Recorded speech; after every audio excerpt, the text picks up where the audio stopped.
I don't know how to describe it other than like a demon type of sound. But it's silhouetted, hulking, every bit of 5.5 feet wide, 13 to 14 foot tall, pitch black. The one thing that ran through my mind when I had this encounter was I don't have a big enough gun. Your host, two-time witness and field researcher for more than 40 years, William Jevning. Welcome to Creek Devil. Hello, everyone. Welcome to the Q&A. Tom, would you like to kick things off? Absolutely. And first thing I want to say is I want to thank everybody for tuning in. It's a privilege for us to have you take time out of your day and listen to the show. And if you like the show, let us know. Click the like and subscribe button and click the share button. And that really helps the algorithm. It's a hungry algorithm. Also, if you have questions, send them to questions@creekdevil.com. You were the guys that keep this topic alive, and we want to hear your questions. There are no bad questions except the ones that are not asked. So, again, questions@creekdevil.com. We'd love to hear from you. Okay, so we have a gentleman here. He wants to know about the mind speak telepathy thing, and I think he was referring to the Mr. Black interview. And he wants to know, is that something that Mr. Black says these things, or some of them can do? And, you know, what's Creek Devil's position on this? Well, what he's told me and other sources are, okay, you have to differentiate. You know, the Sasquatch, what we think of as a Sasquatch or Bigfoot, is a normal part of the planet. Okay, they're another creature out there like all other animals. And they don't have abilities like that. Now, we're going to go down the road and we're going to re-record, or not re-record, we're going to record another interview with Mr. Black soon. And he's going to talk about some different topics. He's going to do one on just UFOs and aliens, and because he was exposed to a lot of different things, not just these creatures. But he told me that there were some of these beings that were coming to the planet that as a form of camouflage, they would make themselves look like things that we might expect to see, whether it's animals, including Bigfoot, normal animals you'd see out there, and even inanimate objects. So, at this point, that's all I'm going to say about it, because I'll let him talk about that when we do that recording with him. But creatures on this planet, I mean, brains in this world really aren't designed as receivers or transmitters of information. That's not how brains work. Okay, so in a nutshell, I think what we're saying is these are things that are not of earthly origin. Correct. They're impersonating, and whereas Bigfoot is something that is native to our planet. Yes. So, okay, all right. So got that settled. You have to differentiate between the terrestrial and the non-terrestrial. I don't know how you do that if you're standing in front of one. I just want to get away from it. Well, I think if there's things going on, you know, because we get people to talk about, you know, orbs and UFOs and stuff like that. And I don't know about if they can actually make a direct connection with that. Just because you see one thing and you see another thing in that general proximity, that doesn't mean they're connected necessarily. Yeah, good point. Okay. And if we didn't have enough to worry about out there in the woods. Oh, yeah, no, I've had long conversations with this one particular Mr. Black, and Tom knows, he's actually spoken with him too. And what Tom says, you know, you're laying there at 2 a.m. in the morning going, la, la, la, la, I don't want to know that. I don't want to know that stuff. But there was some very weird stuff going on. He's talked about a lot of strange things. And, you know, they used to tell people I only deal with one crazy subject at a time, so I'm not into all that other stuff. Because you can only fix one thing at a time or whatever. Well, it's too much to focus on all that stuff. This subject is overwhelming all by itself. Exactly. Okay, Tom, what do we got next? Actually, I should have Milo ask a question because you had some questions. Oh, okay.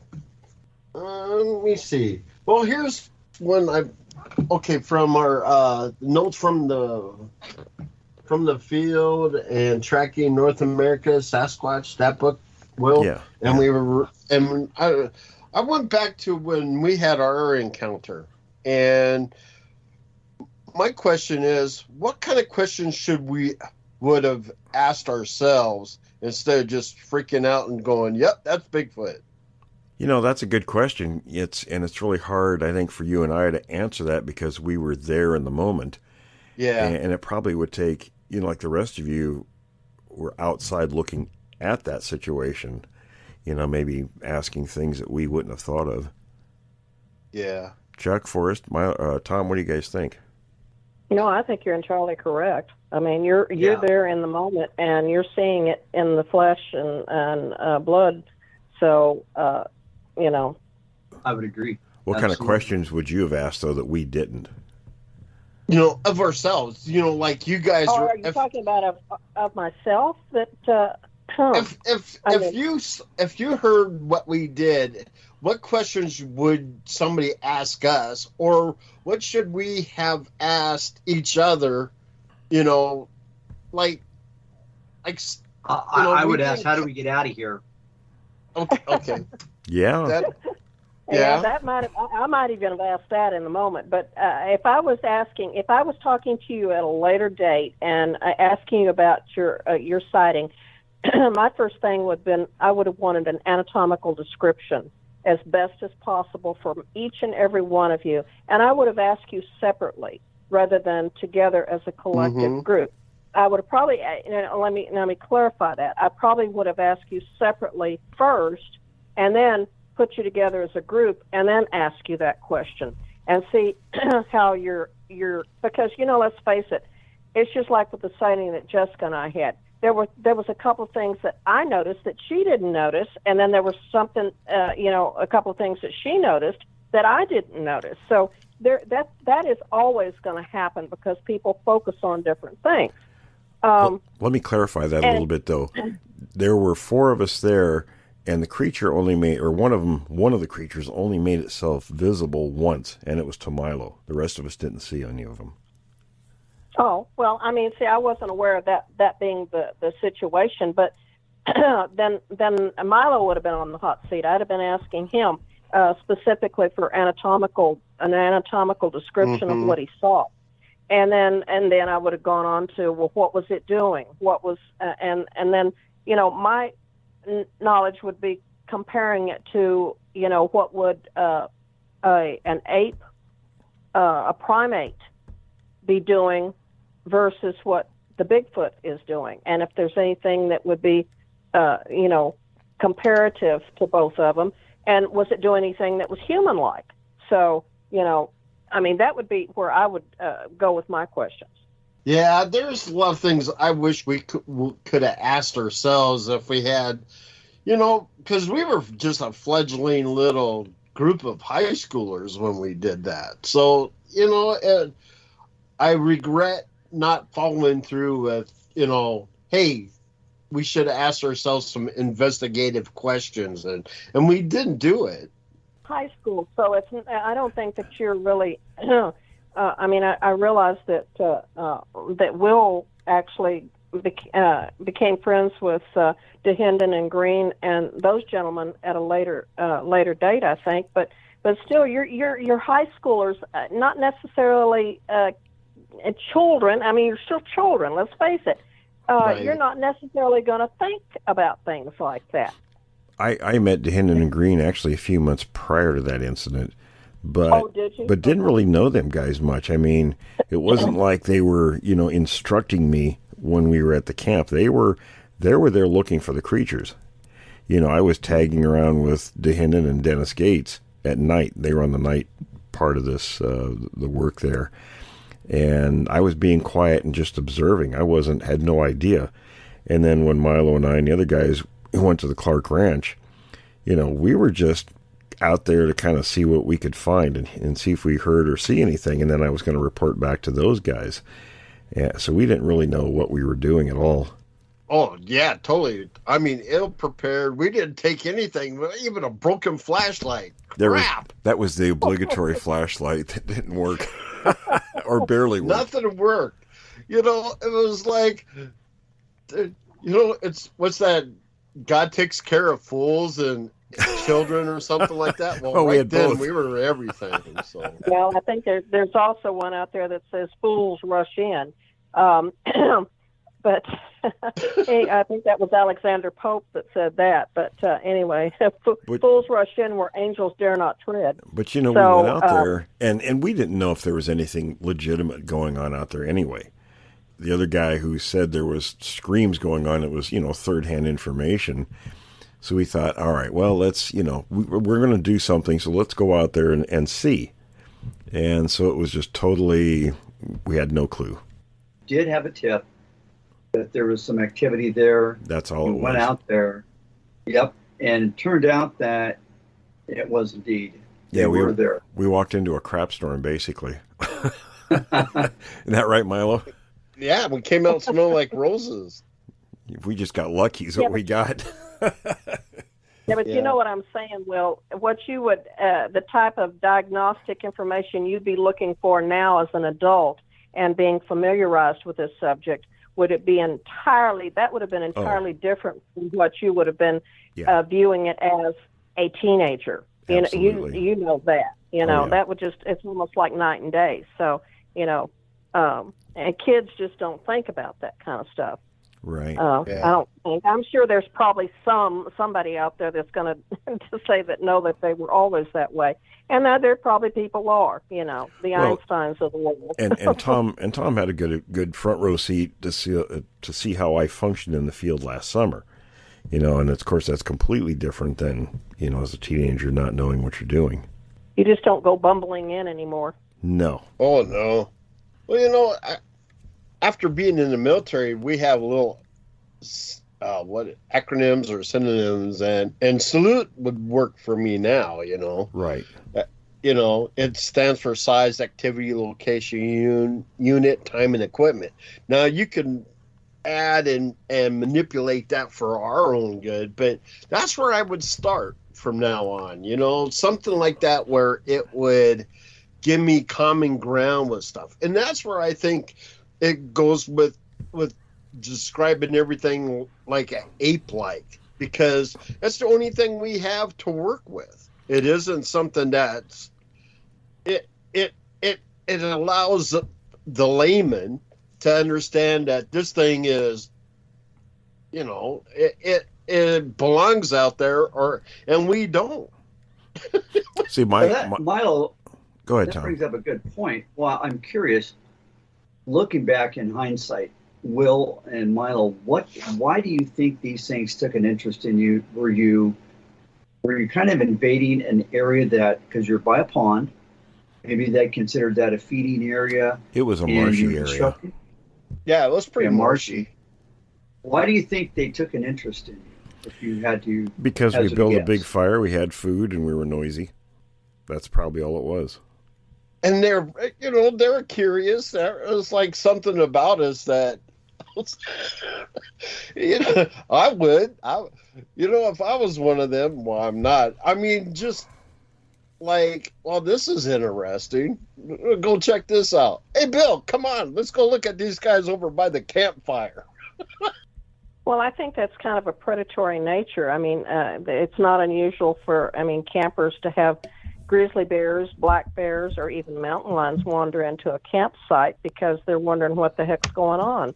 They smell food, and here they come. And, Bigfoot, I think, is going to act the same way, because I think they are an apex predator in the environment, and they're going to, let's go see what those humans cooked up tonight. Maybe it might be something we might like.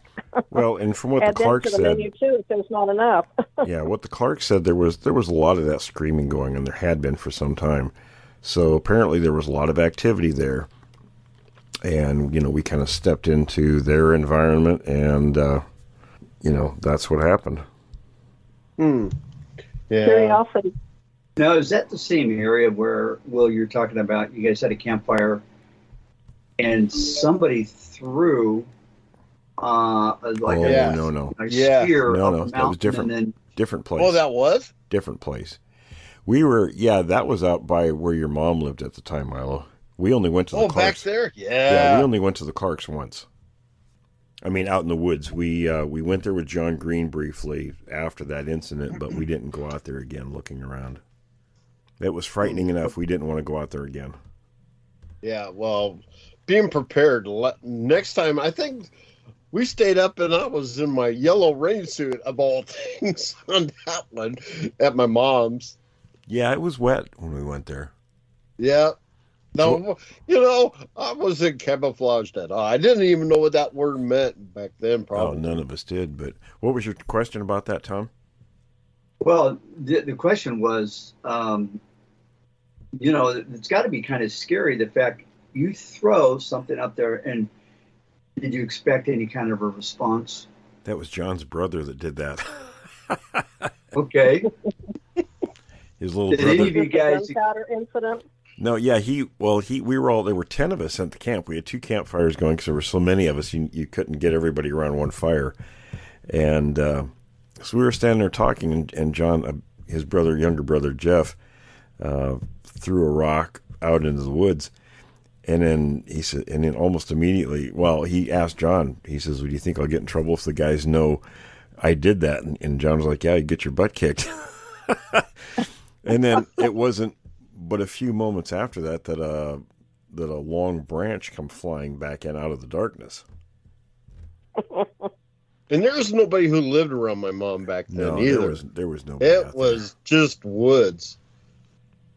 Yeah, that was a big wooded area up there. So, Okay, what do we have for the next question? Okay, well, let me see.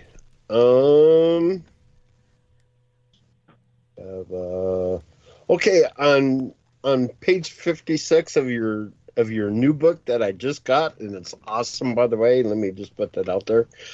You have this big twisted tree that's twisted. Like, I can't tell how tall the tree is, but it got to be like 2 feet, 3 feet in circumference or in diameter. And to me, it was like, it wasn't a sapling, it wasn't anything. It was gigantic and a twisted tree. I mean, where it looks like a towel being wrung. Well, I'm looking at it right now. That the tree was probably 6 or 8 inches thick, and Okay. yeah, it's twisted. Then Milo's talking about my new book, Bigfoot Survival Guide, and I was sent that a number of pictures by a guy actually up in Carbonado and Washington, and he would be out there with his 4-wheeler and on his property doing things out there, and he found these several of these trees, and it's incredible. I mean, the strength it would take to not only bend the tree over, but to twist it like that. I mean, it looks exactly like when I use the description of taking a washcloth, a wet washcloth, and wringing the water out. That's exactly what it looks like. I took a picture of. Oh, go ahead, Milo. No, it was like, well, to me, it was just like, there's no way any man or it was like really good description of what Will said. If it was like a common thing, like diseases, there would be more of them. Well, Tom, so that really hit. What I say, there would be more, coincidental trees that look just like that. And what I say in the field last July, Tom, we were all heading from one region to another, and I said, now watch for these. Yes, if it's common, it is not. You didn't see You'll any. see it everywhere. Nobody saw anything for 30 miles through the forest up there. It was only in certain places. Only in certain places. And I was going to say, not far from where we were in July, my wife and I had gone hiking in an area. And I took a picture of a tree. It was exactly that. It was twisted. It was rung around. It was probably a good 6 inches in circumference. And you look at it and you're like, well, what force of nature did that? Was there an extremely localized tornado that just grabbed that one tree and it didn't touch any of the others, which is not only unlikely, it's impossible. So all the other trees are fine, but there's this one tree that's totally twisted like a rag. And I remember I sent it to you and you said, yep, that's one of them. And that's a current question that I ask myself. We talk about that, what questions would you ask yourself? The first time I saw one of these twisted trees was up here in Northern California, and it was in a stand of probably 15 or 20 of these little pine trees, and they were about 12, 15 feet high and about 3 inches thick in the trunk. Not real big yet, but the one in the very middle, 7 feet off the ground, was twisted like that tree. In fact, it was so severely done that you could actually see completely through the trunk of that little tree. Wow. But it was wrung just like a wet rag, and not any of the other trees. And they were all close together. It was a cluster of these little trees. So if there had been any kind of phenomena, weather-wise or whatever, it would have affected the trees next to it, because they were all close together. They were touching. And I'm sure once they get big enough, some of the trees will die out because they won't get enough light from the bigger trees. They were that close. So, you have to ask yourself that question. Well, if A, B, and C were to happen, how come you don't get more results from the other trees? Right, exactly. And, somebody might argue, well, that one particular tree was simply, it was following the sun. It was, for whatever reason, maybe it was following the sun as being twisted because you see that with junipers, but it affects all the junipers.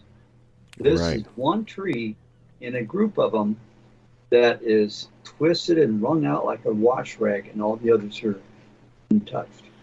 And every one of these, when I show pictures of them, either in books or wherever, they're the ones. I'm very picky about that. I don't just show anything out there. These are the ones that are that are really dramatic, and they were freshly done. They weren't old, because you could look at old trees, especially rotted ones, and weather can affect things like that in that way. Because of the rot, they can twist, they can do all kinds of things. But these fresh ones, when the weather's been clear and there's nobody around, and of course, again, you examine the trunk for any kind of tool markings. And I have seen this faked once. There was, and I don't remember the source, but my friend Carlos Esposito that I've talked about from Portland, who's gone now, he was the guy who was into cattle mutilations, but he had his own Bigfoot encounter, so that's how we got to be friends. He and I met a couple of guys who were from Seattle, and they made this really wonderful map, and this was back in the 80s, and it was, of the Northwest with, Bigfoot sightings on it. They really did a nice job on it. And so I contacted them, and they agreed to meet with us because I wanted to ask them if they were still making the map. And so we met in Chehalis for lunch, and they brought some props with them for us to look at. And one of them was one of these, and it's just like you would expect to find, Doug fir, and I want to say it was only about 2 inches thick. But it was kind of twisted in a weird way. It wasn't like the ones you find naturally out there that are Bigfoot related. And upon close examination of it, I noticed on either side of the area that was twisted and damaged were these large, they were about 2 inches long, these fish hook shaped cuts into the wood. And I didn't say anything about it at the time, but I went and talked to somebody that I knew in the timber industry and was told that they explained there was some kind of a tool that loggers use that would have done exactly that. So I knew right away this was hoaxed. Somebody did this to try to say it was Bigfoot related, and it wasn't. Now, these were friends of Carlos, or no? They were.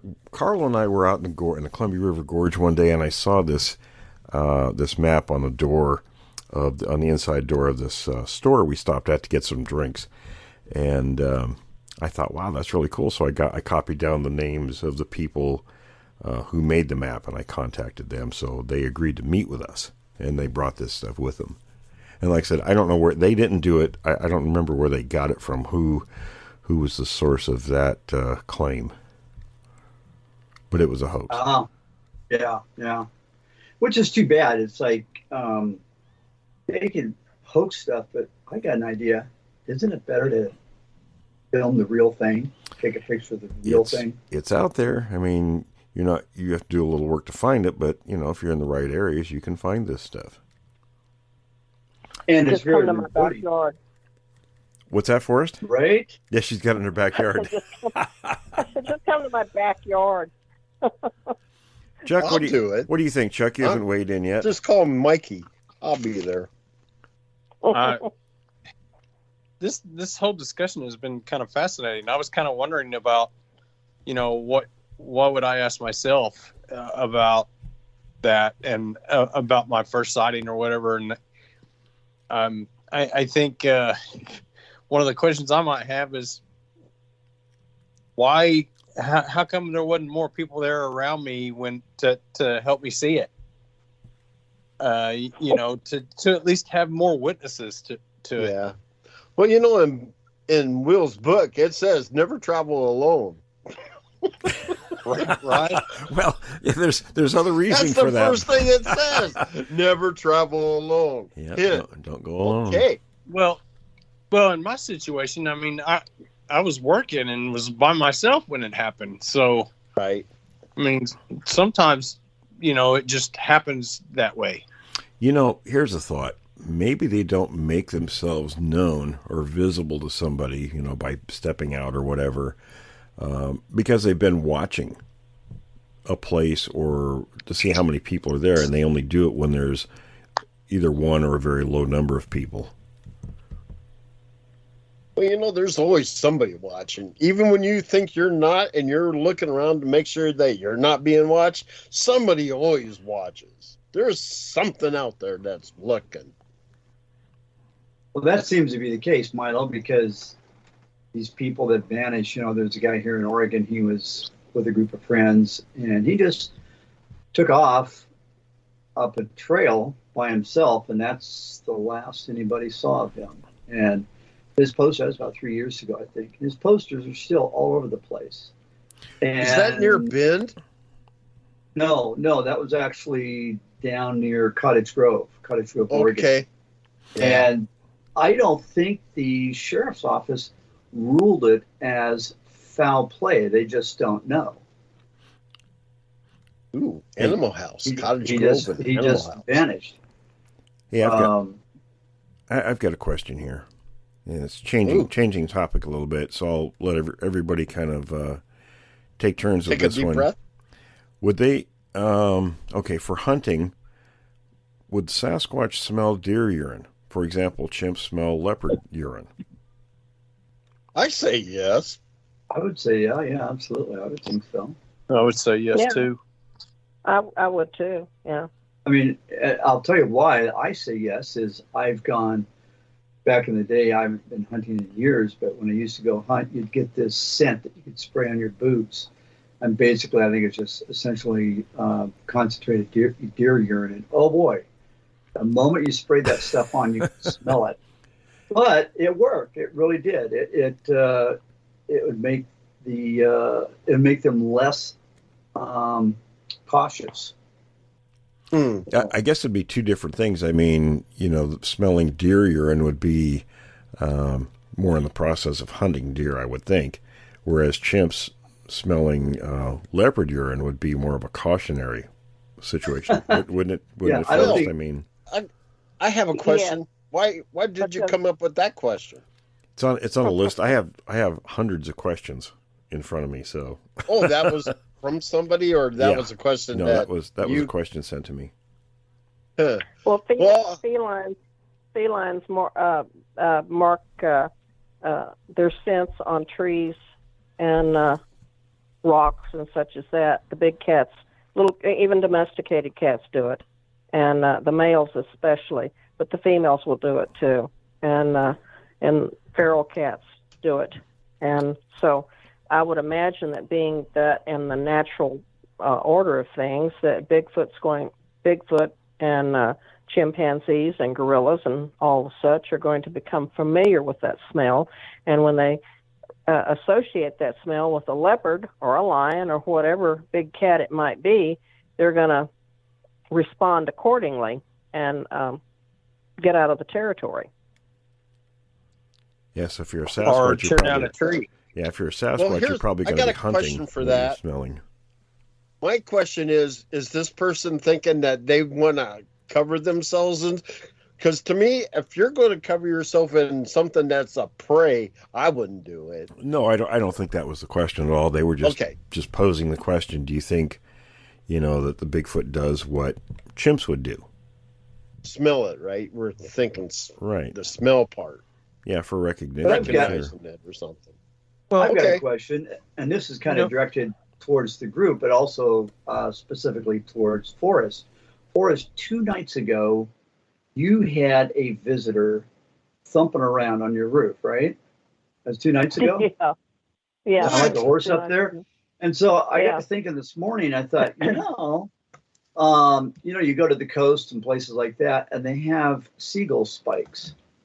Wouldn't it be interesting to put some of those on the roof of your mobile home, trailer house, and just see if something jumps up there and then you hear a bunch of screaming? Oh, I think you're going to have a problem with that one. You're making all these suggestions for Forrest, and Forrest would be on the receiving end of that. Right. Well, they use those in Alaska and Canada too. I don't know, y'all might even up in those areas. I don't know how much problem bears are, but when people vacate their cabins, and actually I think Monster Quest did something on this up at that cabin in the far reaches of Alberta up there. When people leave their cabins, they make what they call bear boards, and they're just pieces of plywood that have nails driven through. Everywhere on that board, and so that if they step on that board, it's gonna pierce their pads of their feet. So they put them underneath the windows and at the doors, and if they've got sliding doors, they line them all along that, and they're secured to the ground so that it protects. It keeps, because bears will they're just troublesome creatures sometimes, and they will just push in windows and go right on in, and sometimes even when you're occupying the place. So it's a welcome mat. They're called bear boards, is what they're called. Yeah, it's a welcome mat. Yeah, go ahead. Come on in. Yeah. We're about out of time, so let's go around the group here and any final thoughts or comments. Milo, we'll start with you. Okay. Here's another one I got. Okay, on the we're talking when I was looking at patty pictures, and I was looking at the calves. It looks to me that's a real Bigfoot. Screw everybody else. I think it's real. Yep, good point. Chuck? Because I was, I know Forrest was looking at the butt, but I was looking at the calves like, damn, I wish I had calves like that. Chuck, any final comments or thoughts? Very interesting discussion today. Very interesting. I enjoyed it. Forrest? Well, let me correct you, Milo. I didn't just look at Patty's butt. I've looked her all up and down. It was a girl too. So what does that say? No. You can even of course she's got big breasts, and she's also got a scar over one of her eyes there, and you can actually see that in the film footage, and you can see the muscles moving underneath that skin. It's not something that you could ever recreate with just a bodysuit. And plus the fact that in, 1967, I think was the time that film was done, there was no one capable of making a bodysuit like that. So, I rest my case. And there's no human of proportions that would have fit in that bodysuit correctly. So, anyway. And I'm going to go with Bill Munns on this. You're right. Even to this day, there's no human proportions that would fit in that bodysuit.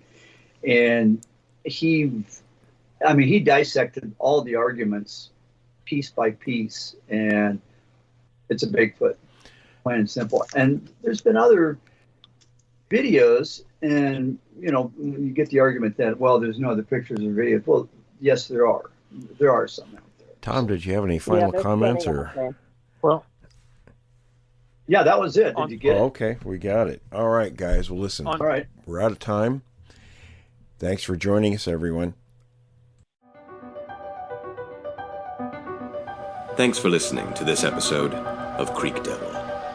If you or anyone you know has had an encounter with these creatures, please contact us at williamjevning@yahoo.com. That's William, Jevning, @yahoo.com.